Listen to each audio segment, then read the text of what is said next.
Hey there and welcome. Have you ever wished you had a superpower? Well, what if I told you that you probably already use a bunch of them every single day? Today, we are diving deep into the physics of machines, and I'm going to show you how these simple tools give us some truly superhuman abilities. Okay, let's just jump right in with a question. How could you, yes you, right now, lift something that is 10 times your own weight? I mean, that sounds completely impossible, right? Straight out of a comic book. But the answer? Well, it's actually surprisingly simple. You use a machine, that's it. It sounds almost too easy, but just think about a simple car jack for a second. With just a little bit of effort from you, that thing lifts a car that weighs thousands of pounds clear off the ground. If that's not a superpower, I don't know what is. And physics? Physics is the secret behind it all. So what is this big secret then? Well, when you get right down to it, all machines, from the simple to the complex, are designed to do one basic thing: make work easier. And they do that by cleverly manipulating forces to give us an advantage. So what exactly is a machine? Well, the official definition is a device that helps us get either a gain in force, we call that a force multiplier, or a gain in speed. You can basically think of it as a choice. Do you want super strength or do you want super speed? Now, to really understand how this works, we only need to know two key terms. First, you've got the load.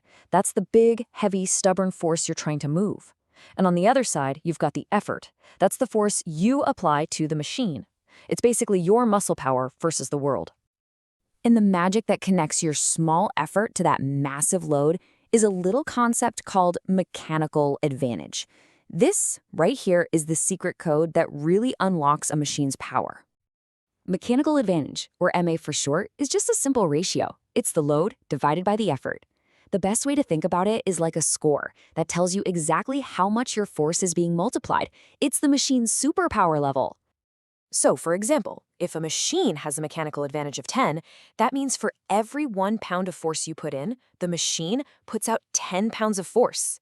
It literally, physically makes you 10 times stronger. But here's the really fascinating trade-off. If the mechanical advantage is greater than 1, you get that super strength we've been talking about. But if it's less than 1, you don't get stronger, you get faster. You are literally trading force for speed. It's one or the other. You can't have both at the same time. All right, enough theory. Let's see how this all works in the real world. And we're going to start with one of the simplest, oldest, and most powerful machines ever invented: the lever. Okay, for the next few slides, we're going to use a simple pattern: rule, tool, and surprise. So for a Class 1 lever, the rule is easy. The fulcrum, which is just the pivot point, is always sitting somewhere between your effort and the load. So what's a real-world tool that uses this? A simple pair of scissors. That little screw in the middle, that's your fulcrum. It's right between the load, the paper you're cutting, and the effort from your hand. And now for the surprise, you don't have to look any further than your own body. When you nod your head, your spine acts as the fulcrum. The weight of your head is the load, and your neck muscles provide the effort. Yep, you are a walking, talking Class 1 lever. All right, next up is the Class 2 lever. The rule here gets a little shuffled. Now, the load is stuck in the middle, right between the fulcrum and your effort. In this setup, this is always a force multiplier. The classic tool for this is a wheelbarrow. The wheel is the fulcrum, that heavy pile of dirt is the load in the middle, and you lift up on the handles to apply the effort. A bottle opener works the exact same way. It gives you a massive mechanical advantage to pop that cap right off. And the surprise? It's you again. When you stand up on your tiptoes, the ball of your foot is the fulcrum, your entire body weight is the load, and your calf muscle supplies the effort. Pretty cool, huh? And finally, we've got the Class 3 lever. So the rule here is that your effort is now applied between the fulcrum and the load. Now remember that trade-off we talked about? These levers are our speed multipliers. So what's the tool? Think about a pair of tongs or even a fishing rod. You apply the effort right in the middle. Now, you don't get a force advantage. In fact, you actually have to use more force. But what you get in return is a huge gain in movement at the far end. It's all about speed and getting a wider range of motion. Okay, levers are great for prying and lifting. But what about just hoisting things straight up? Well, for that, we need another incredible machine: the pulley. This is the ultimate tool for lifting the impossible. And there are really two basic types you need to know. First, on one side, you've got the single fixed pulley. Now, this one doesn't actually make you any stronger. Its main job is just to change the direction of the force you're applying, which can be super convenient. But then you have the movable pulley. That one is the real force multiplier. This table here sums it all up perfectly.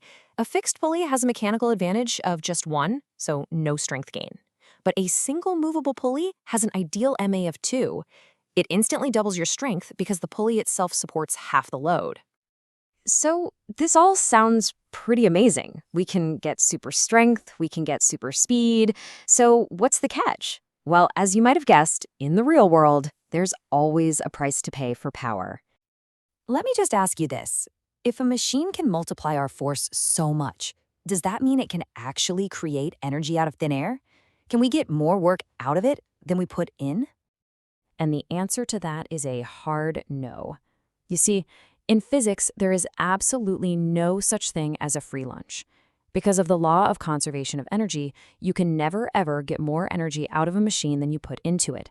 In fact, you always get a little bit less. So if energy isn't being created, where does some of your effort actually go? Well, it gets lost fighting against the real world. It's used to overcome things like friction between the moving parts, or even just to lift the weight of the machine's own components. And it's all these little things that mean no machine can ever be perfectly 100% efficient.